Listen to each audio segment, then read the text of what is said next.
Install Android 10 on Cubot Max 2 via AOSP GSI Treble ROM.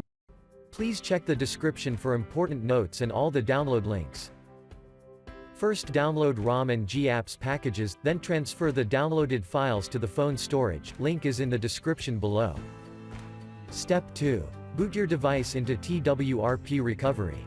Once in TWRP, click on Wipe, Advanced Wipe, and select the check boxes, as shown in the image, excluding internal storage.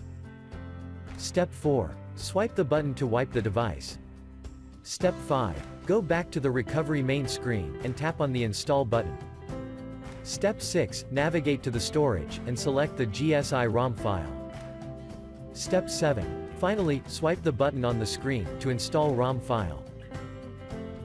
Step 9. After GApps flashing completes, select Wipe Cache and Dalvik from bottom left side of screen, and swipe to wipe. Step 10. When the flashing process is complete, hit Reboot System. That's it, you have successfully installed the ROM on your device.